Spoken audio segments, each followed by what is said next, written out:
الحمد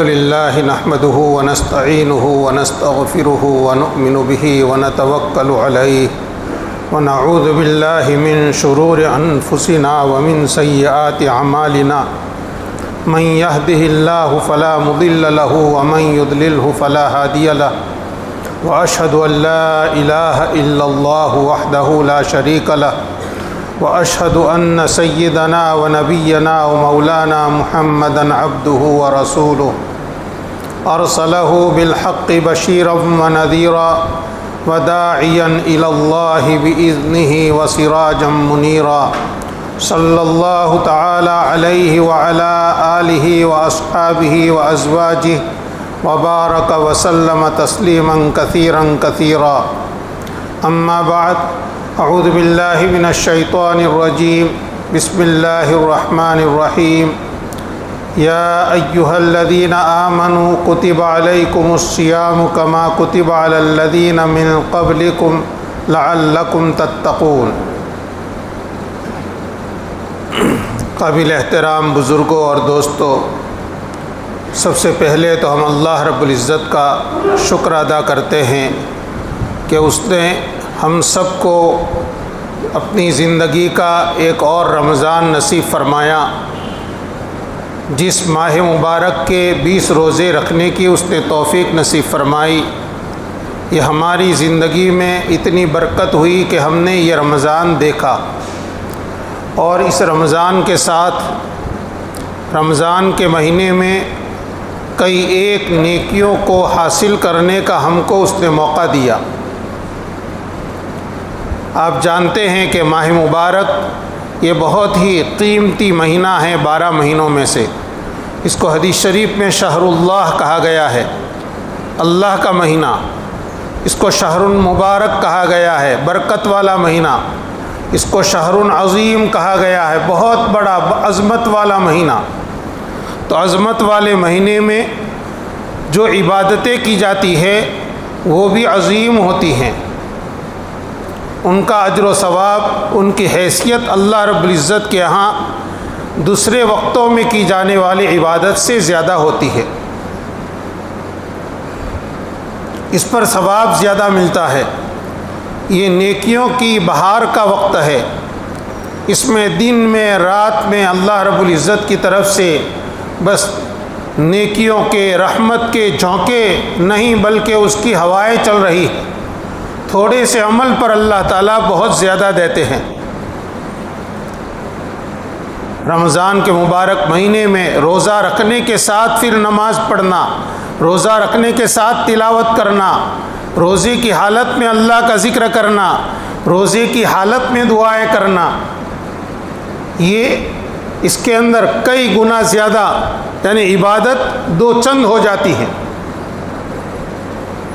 اسی کے ساتھ ساتھ ہم دیکھتے ہیں کہ رمضان کے مہینوں میں دن میں روزے رکھنا اور رات میں تراویح میں طویل قیام کرنا، اللہ کا کلام کوئی سناتا ہے اور دوسرے اللہ کے بندے اللہ کے سامنے ہاتھ باندھ کر کھڑے کھڑے باادب اللہ کے کلام کو سنتے ہیں، ایک اور مزید نعمت۔ اس لیے کہ رمضان کے مہینے کو قرآن کے ساتھ اور قرآن کو رمضان کے مہینے کے ساتھ ایک خاص ربط ہے۔ شہر رمضان الذی انزل فیہ القرآن، اس رات کے اندر ہی قرآن نازل ہوا۔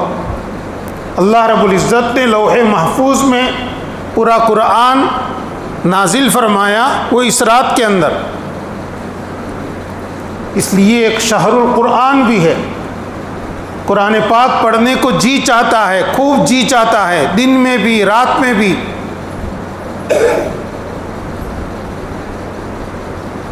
فرشتے دعاؤں پر آمین کہتے ہیں۔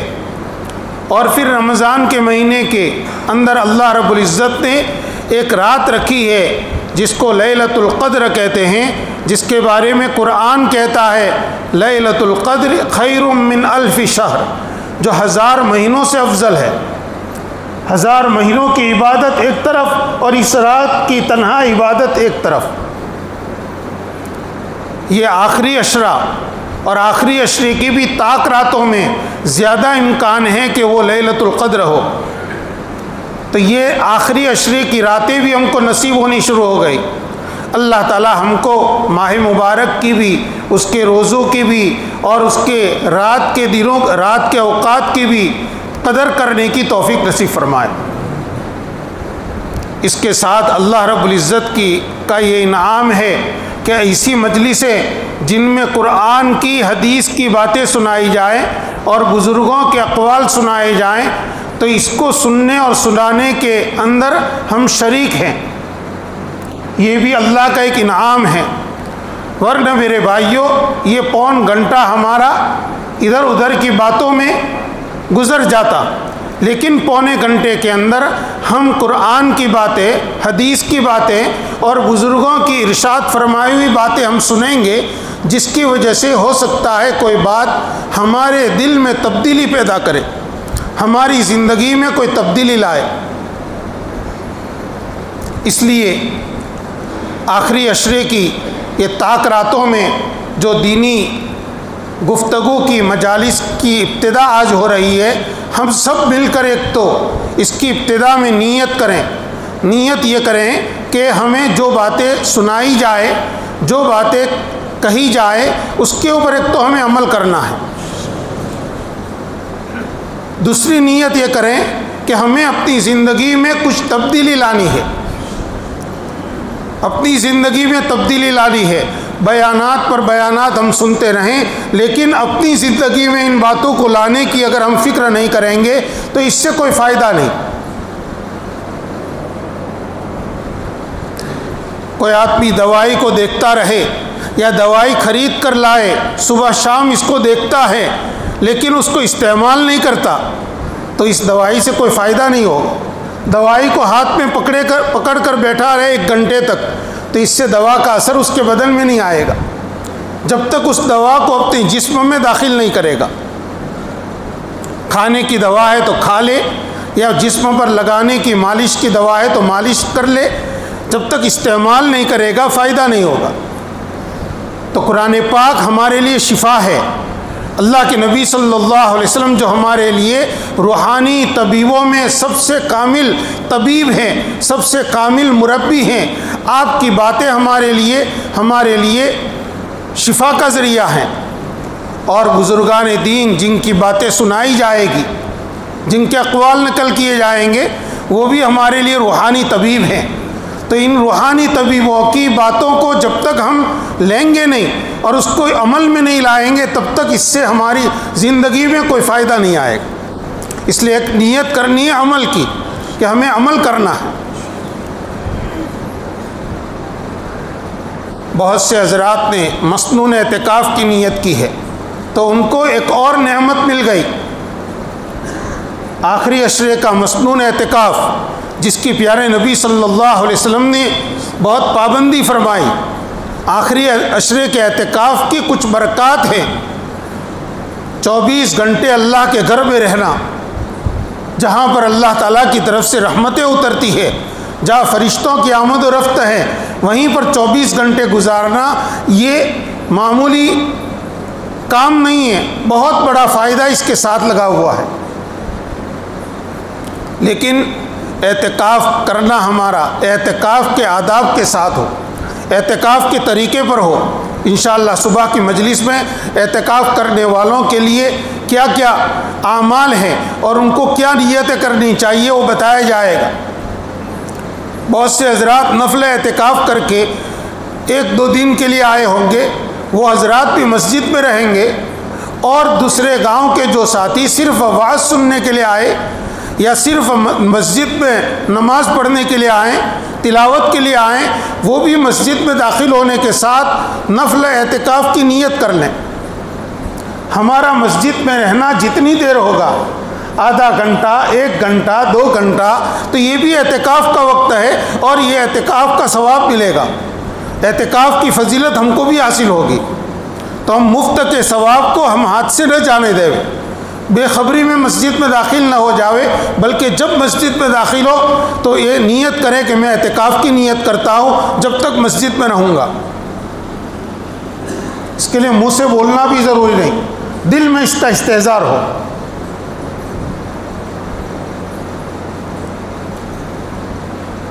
قرآن پاک کی جو آیت میں نے آپ کے سامنے تلاوت کی، اس آیت میں اللہ رب العزت ارشاد فرماتے ہیں، اے ایمان والو، تمہارے اوپر روزے فرض کیے گئے ہیں جیسے تم سے پہلے والوں پر فرض کیے گئے تھے۔ کیوں فرض کیے گئے؟ روزوں کو فرض کرنے کی غرض اللہ تعالیٰ نے بیان فرمائی، لعلکم تتقون، تاکہ تم کو تقوی آ جائے۔ تو روزوں کا مقصد ہے تقوی کو حاصل کرنا۔ سوال یہ کہ روزے سے تقوی کیسے حاصل ہوگا؟ روزہ تو کہتے ہیں صبح صادق سے سورج غروب ہونے تک کھانے پینے سے اور اپنی خواہشات کو پورا کرنے سے رکنے کو کہتے ہیں۔ سورج غروب ہو گیا، اعلان ہو گیا، ہم نے فوراً روزہ افطار کر لیا، تو اس سے تقوی کیسے آئے گا؟ یہ روزہ روزے کی صورت ہے۔ اگر روزے کو ہم نے حقیقی روزہ بنایا، روزے کو حقیقی روزہ بنائیں گے تو زندگی میں تقوی آئے گا۔ کیسے؟ ہر انسان کی فطرت میں اللہ نے گناہوں کی طرف، خواہشات کو پورا کرنے کی طرف طبعی میلان رکھا ہے کہ اپنے آپ کو نہ سنبھالے تو اس کی طبیعت گناہوں کی طرف جاتی ہے۔ اللہ رب العزت نے ایک مہینے کے روزے فرض کر کے ہم کو جائز چیزوں سے بچنے کی عادت ہمارے اندر پیدا فرمائی کہ دیکھو میرے حکم پر تم نے کھانے سے جو تمہارے لیے حلال تھا، پانی پینے سے جو تمہارے لیے حلال تھا، دوسری پینے کی چیزیں جو تمہارے لیے حلال تھی، میرے حکم کی بنا پر تم نے رمضان کے اندر دن کے وقت میں اپنے آپ کو بچایا۔ جو خواہشات پوری کرنا تمہارے لیے حلال تھا، تم نے اس سے اپنے آپ کو بچایا۔ ایک مہینے تک روزانہ صبح سے شام تک حلال چیزوں سے صرف اس بنا پر بچ رہے ہیں کہ اللہ رب العزت کا حکم ہے۔ تو میرے پروردگار کے حکم پر میں چند گھنٹے، 12 گھنٹے، 11 گھنٹے، 13 گھنٹے میں حلال چیزوں سے جب بچتا ہوں، اسی خدا کا حکم ہے کہ تم 24 گھنٹے ناجائز چیزوں سے بچتے رہو۔ صرف رمضان کے مہینے میں نہیں، 11 مہینے بھی تم حرام چیزوں سے بچتے رہو۔ یہ اللہ کا حکم ہے۔ بالغ ہوئے اس دن سے لے کر موت ہونے تک گناہوں سے بچنا ہے، چھوٹا گناہ ہو بڑا ہو، زبان کا گناہ ہو، آنکھوں کا گناہ ہو، ہاتھ کا گناہ ہو، کانوں کا گناہ ہو، پیروں کا گناہ ہو، شرمگاہ کا ہو، منہ کا ہو، پیٹ کا ہو، اس سے اپنے کو بچانا یہ اللہ کا حکم ہے۔ جس اللہ کے حکم پر آپ رمضان میں کھانا پینا جو حلال ہے چھوڑ رہے ہو، تو پھر اسی اللہ کا حکم ہے کہ رمضان کی راتوں میں بھی اور رمضان کے دنوں میں بھی اور باقی 11 مہینوں میں اللہ کے حکم کی خلاف ورزی کرنا تمہارے لیے منع ہے، حرام ہے۔ کوئی آدمی روزہ رکھے اور دن میں لوگوں کے سامنے کھائے یا پیے تو لوگ اس کو ٹوکیں گے، کیا کر رہے ہو؟ آپ کا روزہ ہے اور کھا رہے ہیں، آپ کا روزہ ہے اور پانی پی رہے ہیں۔ ایک قطرہ منہ میں جانے کو ہم برا سمجھتے ہیں، نہیں بھائی روزہ ہے، یہ ہمارے لیے قطرہ پینا بھی جائز نہیں ہے، ایک دانہ کھانا بھی جائز نہیں ہے۔ تمباکو کھانے والے کتنی عادت ہوتی ہے، اس کے بغیر چین نہیں ہوتا، لیکن اللہ کا حکم ہے تمباکو چھوڑ دیا 13 گھنٹے تک، بیڑی سگریٹ چھوڑ دی، اس کو 2 گھنٹے چلتا نہیں تھا اس کے بغیر، اللہ کا حکم ہے۔ یا ایک عادت ہمارے اندر پیدا کی جا رہی ہے کہ بس اسی طرح سے تم اپنی آپ کو 12 مہینے اور 12 مہینے کے ہر گھنٹے میں، ہر منٹ میں، ہر سیکنڈ میں تم اپنے کانوں کا روزہ رکھو، آنکھوں کا روزہ رکھو، ہاتھوں کا روزہ رکھو، شرمگاہ کا روزہ رکھو۔ پیروں کا روزہ رکھو، زبان کا روزہ رکھو، حرام سے بچانا یہ اعضاء کا روزہ ہے، یہ ہے حقیقی روزہ۔ جو آدمی رمضان کے روزے رکھنے کے ساتھ یہ نیت کرے کہ جس خدا کے حکم پر میں حلال کھانا بن کر رہا ہوں، اسی خدا کا حکم ہے کہ جھوٹ مت بولو، غیبت نہ کرو، اسی خدا کا حکم ہے کسی کی تحقیر مت کرو، بڑائی کے بول مت بولو، اسی خدا کا حکم ہے اپنی آنکھوں کا غلط استعمال مت کرو، اسی خدا کا حکم ہے کہ اپنے پیروں سے چل کر گناہ کی جگہ کی طرف مت جاؤ۔ اور یہ روزہ تو چند گھنٹوں کا نہیں، چند مہینوں کا نہیں، بالغ ہوئے اس دن سے مکلف ہو گئے، شریعت کے احکامات کے مکلف ہو گئے، پابند۔ روزہ شروع ہے، موت کے وقت اس کا افطار ہوگا۔ جب فرشتے اگر تقوی والی زندگی گزاری، گناہوں سے بچ کر زندگی گزاری، تو اللہ کی طرف سے جنت سے فرشتے کفن لے کر آتے ہیں اور اس آدمی کے جس کی موت کا وقت قریب ہے آ کر سرہانے بیٹھ جاتے ہیں ادب کے ساتھ۔ ان کے ہاتھ میں جنت کا کفن ہوتا ہے، خوشبودار۔ ابھی یہ آدمی زندہ ہے دنیا والوں کی نگاہوں میں، ابھی اس کی نبض چل رہی ہے، ملک الموت آ گئے، اب نزا کا وقت شروع ہوگا۔ ملک الموت آتے ہیں، سرہانے بیٹھتے ہیں، حدیث شریف میں ہیں، اور کہتے ہیں او پاک روح، اس کو کہتے ہیں یا ایتھا النفس الطیبہ، او پاک روح، چلو ایسے پروردگار کے پاس جو تم سے ناراض نہیں ہے۔ یہ جملہ یہ ہماری افطار کا وقت ہے۔ کہتے ہیں اس وقت اس آدمی کی روح کو اتنی خوشی ہوتی ہے، اتنی خوشی ہوتی ہے کہ اس خوشی کے اندر اس خوشی کے اندر اس کو وہ پسینہ پسینہ ہو جاتا ہے، اس کو شرمندگی بھی ہوتی ہے، خوشی بھی ہوتی ہے۔ حدیث شریف میں ہے المؤمن یموت بعرق الجبین، ترمذی شریف میں روایت ہے، ایمان والا پیشانی کے پسینے کے ساتھ مرتا ہے۔ اس کا ایک مطلب بیان کیا گیا ہے کہ ایمان والا جب اس کی وفات کا وقت قریب آتا ہے اور ملک الموت آ کر اس کو جنت کی اور اللہ تعالیٰ کے راضی ہونے کی بشارت سناتے ہیں، تو یہ آدمی پیچھے اپنی زندگی بھر کے اعمال کو دیکھتا ہے کہ میں کیا، میرا عمل کیا، میری زندگی تو غفلت میں پوری ہوئی، میں نے تو اللہ تعالیٰ کو ناراض کیا تھا۔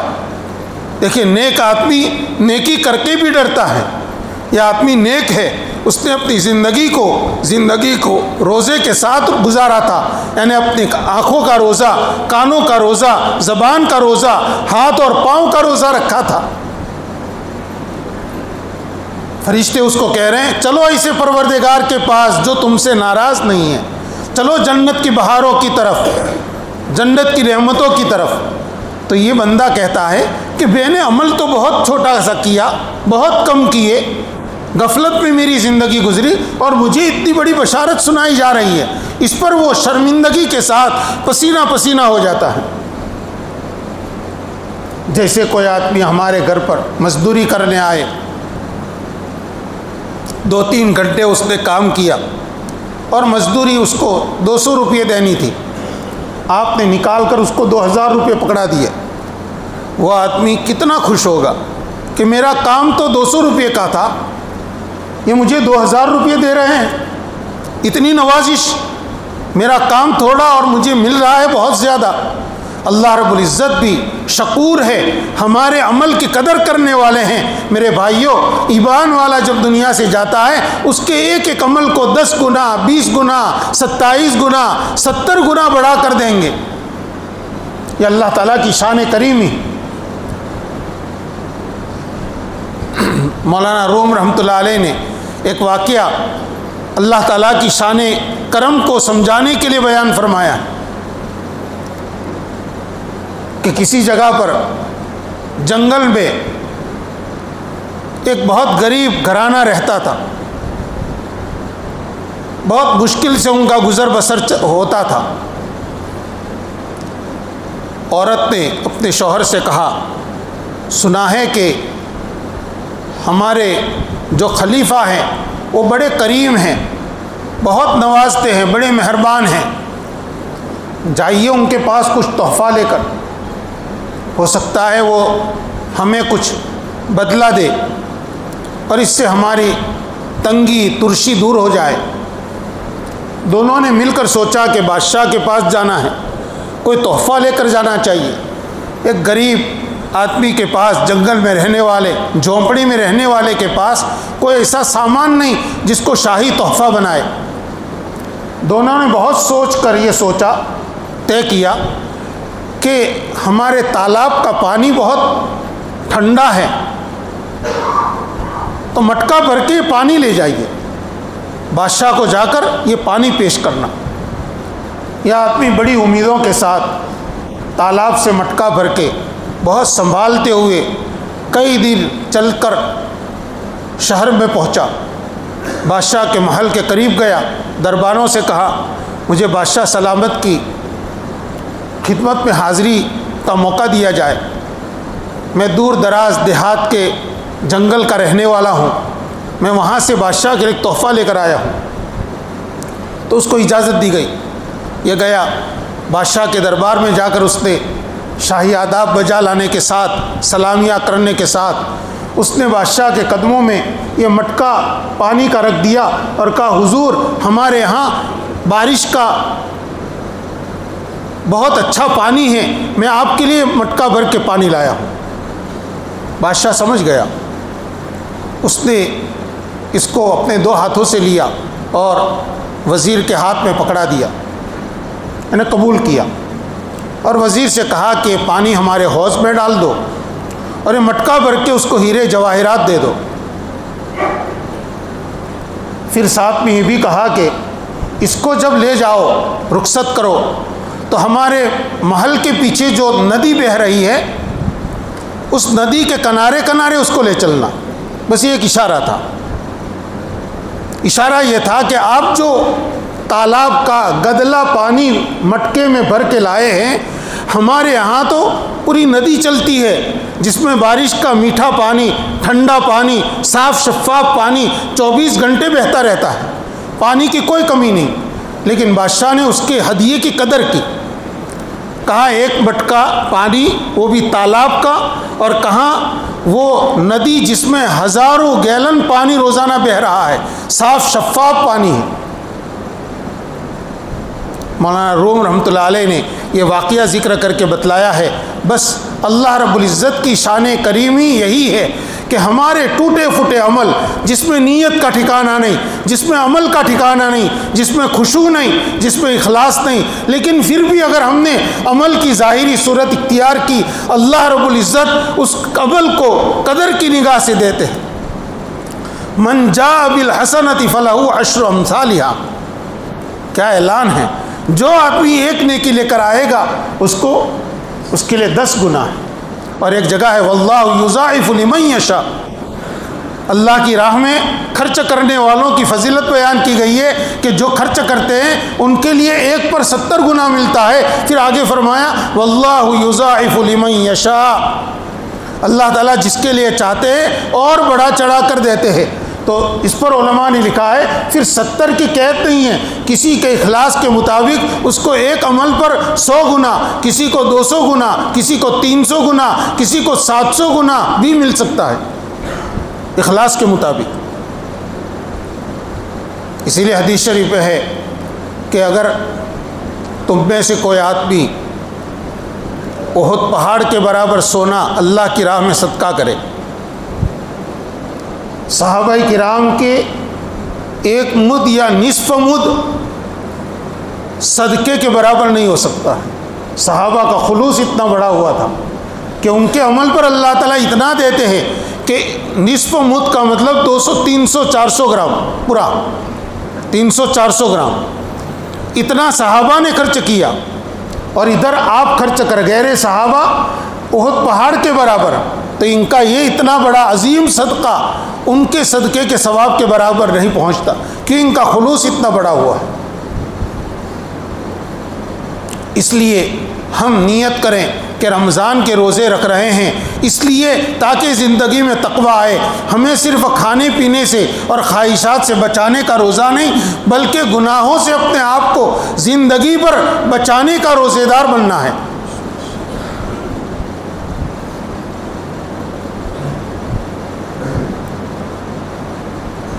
حضرت حکیم محمد اختر صاحب نور اللہ مرقدہ فرماتے ہیں وہ آدمی بڑا ظالم ہے کہ پیٹ میں کچھ نہیں یعنی بھوکا پیاسا ہے پھر بھی اس کے اعضاء گناہ کر رہے ہیں. حالانکہ پیٹ میں جب کھانا پینا نہیں ہے بھوک ہے تو اس کا تقاضا تو یہ ہے کہ آدمی کم از کم اتنی دیر تو گناہوں سے اپنے آپ کو بچائے. حضرت فرماتے کہ ہمارے یو پی کے اندر ایک مثل مشہور تھی کہ جب پیٹ میں پڑا چارہ تو اچھلنے لگا بیچارہ. چارہ یعنی کھانا جب پیٹ میں پہنچتا ہے یعنی پیٹ بھرا ہوتا ہے تو وہ آدمی اچھل کود کرتا ہے لیکن بھوکا آدمی تو اچھل کود نہیں کرتا. لیکن اگر روزہ رکھنے کے باوجود ہماری نگاہیں غلط دیکھتی ہے, روزہ رکھنے کے باوجود ہماری زبان غیبت کرتی ہے, روزہ رکھنے کے باوجود اگر ہمارے ہاتھ سے یا پاؤں سے کوئی گناہ ہو رہے ہیں تو سمجھو کہ جو روزے کا مقصد ہے وہ حاصل نہیں ہو رہا ہے. گناہ ہے ہر وقت لیکن بعض موقعوں پر گناہوں کی شناعت اور قباحت بڑھ جاتی. کوئی بھی آدمی کہے گا بھائی مسجد میں جھوٹ بولنا توبہ توبہ, اس کا کوئی تصور نہیں کر سکتا. حالانکہ جھوٹ بولنا تو بازار میں بھی حرام, گھر میں بھی حرام, کھیت میں بھی حرام, لیکن مسجد اللہ کا گھر ہے تو مسجد کے اندر ہونا تقاضا کرتا ہے کہ کم از کم اس موقع پر تو اللہ کا خوف ہو.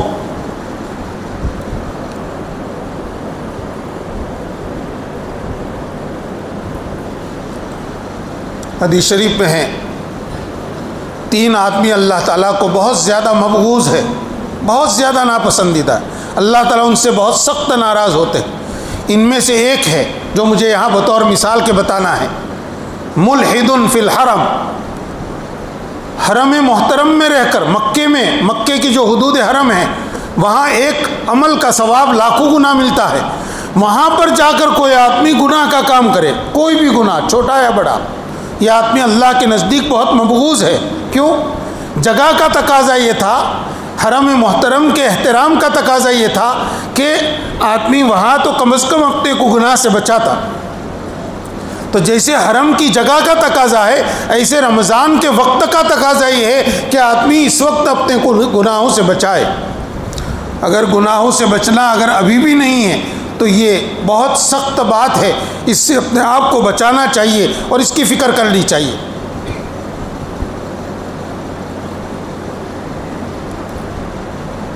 حکیم اختر صاحب رحمۃ اللہ علیہ کی باتیں ہیں جو میں ابھی سنا رہا ہوں. حضرت فرماتے ہیں کہ بعض مرتبہ آدمی تقویٰ لیے بغیر جب حرم میں جاتا ہے حج یا عمرہ کرنے کے لیے تو وہاں جا کر بھی ایک طرف عبادتوں پر عبادتیں کر رہا ہے, دوسری طرف گناہ پر گناہ ہو رہے ہیں. وہاں بہت سی عورتیں اپنا چہرہ چھپائے بغیر پھرتی ہے تو ان عورتوں کی صورتیں دیکھ رہا ہے, تک رہا ہے. حضرت فرماتے ہیں کہ بعض لوگ بے پردہ عورتوں کو دیکھتے بھی جاتے ہیں اور لاحول بھی پڑھتے جاتے ہیں. حضرت فرماتے ہیں کہ ایسے لوگوں کے لاحول پر بھی لاحول پڑھنا چاہیے. ایک طرف گناہ کر رہے ہیں اور اس کے ساتھ ہی لاحول پڑھ رہے ہیں. حضرت فرماتے ہیں کہ ایک صاحب آئے, 60 سے زیادہ عمر تھی ان کی, ہمارے ساتھیوں میں, اور آ کر کہنے لگے مولانا صاحب فلاں ملک کی بہت کم سن لڑکیاں بہت بھولی بالی صورت کی آتی ہے, ان کے چہروں پر نور کیسا ہے. دیکھیے حکیم اختر صاحب حکیم تھے, وہ دنیاوی علوم کے بھی حکیم تھے یعنی بیماریوں کے بھی حکیم تھے اور روحانی حکیم بھی تھے. انہوں نے فرمایا کہ حاجی صاحب شیطان نے آپ کو کس چکر میں ڈال دیا, کیا آپ یہاں پر کعبۃ اللہ کا نور دیکھنے آئے یا عورتوں کے چہروں کا نور دیکھنے آئے؟ کیا بات کر رہے ہیں آپ؟ شیطان بعض مرتبہ گناہوں میں ایسے مبتلا کرتا ہے کہ اس کے گناہ ہونے کا احساس ہی نہیں ہوتا. میرے بھائیوں، گناہ کا احساس ہونا یہ بہت بڑی بات ہے، اور احساس نہ ہونا یہ بہت خطرناک صورتحال۔ تو روزے کا مقصد اللہ تعالیٰ نے نص قطعی میں بیان فرمایا ہے، لعلکم تتقون، یعنی بالکل صراحتاً کہ تمہارے اوپر روزے فرض کیے گئے جیسے تم سے پہلے والوں پر فرض کیے گئے تھے، لعلکم تتقون، اس کا صاف مقصد بیان فرما دیا تاکہ تم تقوی والے بن جاؤ۔ اللہ تعالیٰ ہم سب کو تقوی والا بنا دے، ہماری زندگی میں تقوی اپنی حقیقت کے ساتھ اللہ تعالیٰ داخل فرمائے۔ میں نے عرض کیا شروع میں کہ رمضان کا مہینہ کئی عبادتوں کو اپنے ساتھ لے کر آتا ہے۔ دن میں روزہ رکھتے ہیں اور رات میں روزہ نہیں ہوتا، لیکن تراویح میں قرآن ہم سنتے ہیں، اللہ کا کلام سنتے ہیں۔ حدیث شریف میں ہے الصیام والقرآن یشفعان للعبد، روزہ اور قرآن یہ دونوں قیامت کے دن بندے کے حق میں سفارشی بن کر کھڑے ہو جائیں گے۔ یقول الصوم اے ربی، روزہ کہے گا پروردگار میں نے تیرے اس بندے کو کھانے سے، شہوتوں سے دن میں روکا تھا، اور اس لیے میری سفارش اس کے حق میں قبول کیجیے۔ دیکھیے ایک عمل ہمارے حق میں سفارش کرے گا، اور قرآن کہے گا منعتہ النوم باللیل، باری تعالیٰ میں نے اس کو رات میں سونے سے روکا تھا۔ عشاء کی نماز کی ہم کل 17 رکعتیں پوری کر کے گھر جا کر آرام کرتے ہیں۔ رمضان میں روزہ رکھنے کے بعد، کھانا پینے کے بعد آدمی کی طبیعت میں ایک سستی آتی ہے، جی چاہتا ہے جلدی جا کر سوئیں، لیکن نہیں، تراویح کے لیے 1 گھنٹہ زیادہ فارغ، عام دنوں سے زیادہ عبادت کر رہے ہیں۔ تو یہ قرآن جس کو ہم سن رہے ہیں، یا حافظ قرآن جو قرآن پاک پڑھ رہے ہیں، یہ قرآن قیامت کے دن اللہ کے حضور میں سفارشی بن کر کہے گا باری تعالیٰ میں نے تیرے اس بندے کو سونے سے روکا تھا، اس لیے میری سفارش کے حق میں قبول کیجیے۔ اب بتائیے، جس روزے کے بارے میں حدیث شریف میں آیا ہے الصوم لی، روزہ میرے ہی لیے ہے، جو قرآن اللہ کی صفت ہے، اللہ تعالیٰ اس روزے کی اور اس صفت، اپنی صفت کی، اپنے کلام کی کیا سفارش کو رد فرمائیں گے؟ نہیں، ضرور ان کی سفارش سنی جائے گی۔ فیشفعان، نبی کریم صلی اللہ علیہ وسلم فرماتے ہیں ان دونوں کی سفارش کو قبول کیا جائے گا، سنا جائے گا، ہمارا کام ہو گیا۔ اس لیے بڑے اہتمام سے بھائیو روزہ رکھے، روزے کے آداب کے ساتھ روزہ رکھیں، روزہ رکھ کر کوئی گناہ نہ ہو، لغو و فضول باتوں کے اندر ہمارا وقت ضائع نہ ہو۔ رات کے اندر بھی ہو سکے اتنی عبادت کریں، چاہے گھر رہ کر کریں، آدھا گھنٹہ کریں، 1 گھنٹہ کریں، تاک راتوں میں کچھ زیادہ کریں اور پھر سو جائیں، لیکن رمضان کی راتوں کو فضول باتوں کے اندر اور ادھر ادھر کی مجلسوں کے اندر وقت گزارنا یہ رمضان کی راتوں کی ناقدری ہے۔ حضرت شاہ وصی اللہ صاحب رحمۃ اللہ علیہ فرماتے تھے کہ یا تو عبادت کرو یا سو جاؤ۔ حضرت شیخ الحدیث مولانا زکریا صاحب رحمۃ اللہ علیہ کے ہاں بھی اس پر بڑی پابندی تھی کہ آپس میں باتیں مت کرو، سو جاؤ، خوب کھاؤ، خوب سو، لیکن آپس میں باتوں سے پرہیز کرو، اس لیے کہ آپس میں باتیں پہلے جائز ہوتی ہے، پھر لغو ہوتی ہے، پھر گناہ کی بھی آ جاتی ہے۔ ہم جو باتیں سنیں ایک تو نیت کریں کہ ہمیں اس پر عمل کرنا ہے۔ اگر آدمی بغیر نیت کے اگر باتیں سنتا ہے تو ٹھیک ہے، کچھ دیر کے لیے اچھی باتیں سننے کا مزہ تو آئے گا، لیکن اس سے ہماری زندگی میں کوئی تبدیلی نہیں آئے گی۔ کہتے ہیں کوئی شخص ڈاکٹر کے پاس رہے، اس سے بہت دوستی کر لے، ڈاکٹر کا بہت مقرب بن جائے، ڈاکٹر اس کو اپنے ساتھ کھانے میں شریک کر رہا ہے، پینے میں شریک کر رہا ہے، اچھی اچھی چیزیں ڈاکٹر جو کھاتا ہے وہی اس کو کھلا رہا ہے، لیکن وہ شخص اپنی بیماری ڈاکٹر کو بتاتا نہیں ہے، اس نے نیت ہی نہیں کی کہ مجھے اس ڈاکٹر سے اپنا علاج کرانا ہے۔ جب نیت نہیں کی تو اس کے سامنے اپنی باتوں، اپنی بیماری کو ظاہر نہیں کرے گا۔ بتائیے اس کی بیماری کبھی بھی دور ہونے والی نہیں ہے، چاہے یہ دوسرے مریضوں کے مقابلے میں ڈاکٹر کے پاس اور اس کے ساتھ زیادہ رہتا ہے۔ میرے بھائیوں، ہم بھی نیک لوگوں کی باتوں کو سننے کے لیے، جو بزرگان دین کی باتیں میرے واسطے سے آپ حضرات کو سننے مل رہی ہے، ان باتوں کو سننے میں ہم نیت کریں کہ اس سے ہمیں اپنی بیماریوں کا علاج کرنا ہے۔ اگر ہم اپنی بیماری کا علاج کرنے کی نیت نہیں کریں گے تو چاہے ہم اس کو ایسی باتیں 10 مرتبہ نہیں 100 مرتبہ سن لیں گے، ہماری زندگی میں اس سے کوئی تبدیلی نہیں آئے گی۔ حکیم اختر صاحب رحمۃ اللہ علیہ فرماتے ہیں، اگر ڈاکٹر کی بیوی اپنی بیماری ڈاکٹر کو نہیں بتائے گی، ڈاکٹر کا بیٹا بھی اپنی بیماری ڈاکٹر کے سامنے بیان نہیں کرے گا، تو بھی اس ڈاکٹر کے بیٹے کا علاج نہیں ہوگا اور اس کی بیماری دور نہیں ہوگی۔ حدیث شریف میں ہے کہ ماہ رمضان کے اندر 4 چیزوں کی کثرت کرو۔ کتنی؟ 4 چیزوں کی۔ وَاسْتَكْثِرُوا فِيهِ مِنْ 4 خِصَالٍ خصلتین ترضون بہما ربکم، 2 خصلت ایسی ہے جس کے ذریعے سے تم اپنے پروردگار کو راضی کرنے کی نیت کرو۔ وخصلتین لا غناء بکم عنہا، اور 2 خصلتیں ایسی ہے، 2 باتیں ایسی ہے کہ تم کو اس کے بغیر چارہ نہیں ہے۔ اما الخصلتان اللتان ترضون بہما ربکم فشہادۃ ان لا الہ الا اللہ وتستغفرونہ، 2 خصلتیں جن سے پروردگار کو راضی کرنا ہے وہ ہے کلمہ شہادت کی کثرت، یعنی لا الہ الا اللہ بہت پڑھنا، اس کا ورد کرنا۔ لا الہ الا اللہ کا ورد جتنا زیادہ کریں گے اللہ تعالیٰ خوش ہوں گے۔ اور دوسرا ہے استغفار بہت زیادہ کرو، استغفار کی کثرت۔ استغفار چاہے سید الاستغفار ہو، چاہے استغفر اللہ ربی من کل ذنب واتوب الیہ ہو، چاہے استغفر اللہ الذی لا الہ الا هو الحی القیوم واتوب الیہ ہو، یا چاہے صرف استغفر اللہ ہو، صلاۃ التوبہ پڑھنا، صلاۃ التسبیح پڑھنا تاکہ اس سے گناہ معاف ہو۔ استغفار کرنا، یہ 2 چیزیں ہیں جن سے بندہ اللہ تعالیٰ کو راضی کرتا ہے، اس لیے کہ بندہ جب گناہوں سے معافی مانگتا ہے اللہ تعالیٰ کی رحمت کے قریب ہو جاتا ہے۔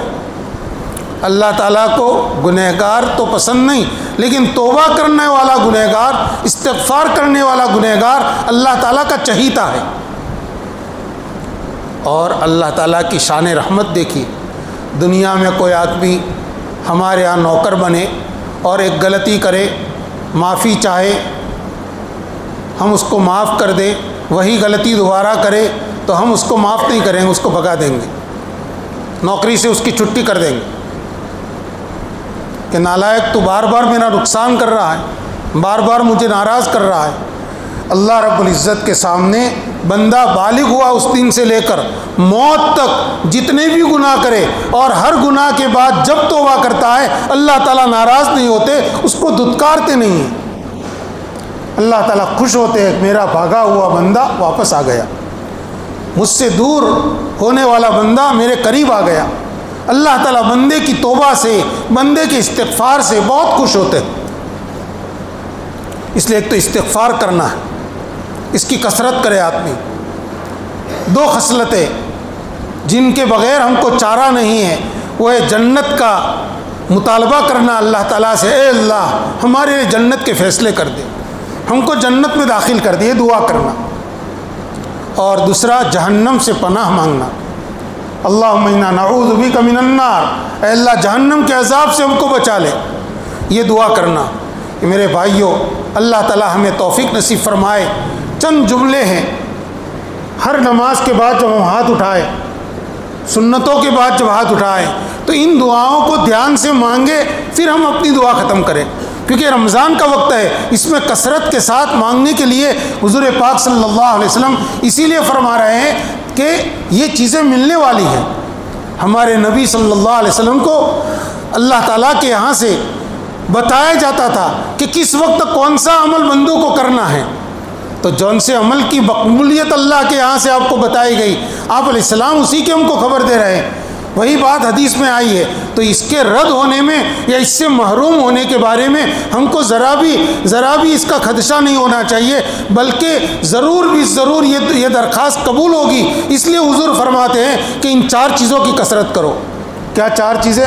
لا الہ الا اللہ کی کثرت، دوسرا استغفار کی کثرت، تیسرا جنت کا مطالبہ، چوتھا جہنم سے پناہ. بس وقت پورا ہو گیا. روزانہ انشاءاللہ وقت کا یعنی لحاظ رکھا جائے گا. پونا گھنٹہ بات ہوگی، 11:15 سے شروع ہوگا اور 11:30 کو ختم ہوگا. مختصر دعا ہوگی. اس لیے ساتھیوں سے گزارش ہے کہ 11:15 سے پہلے ہی تشریف لے آئے تاکہ وقت پر بات ہو. مضمون جو باقی ہے انشاءاللہ اس کو آئندہ کل پورا کریں گے. اللہ تعالیٰ ان باتوں پر عمل کرنے کی مجھے بھی توفیق نصیب فرمائے، آپ حضرات کے لیے بھی اللہ تعالیٰ آسان فرمائے.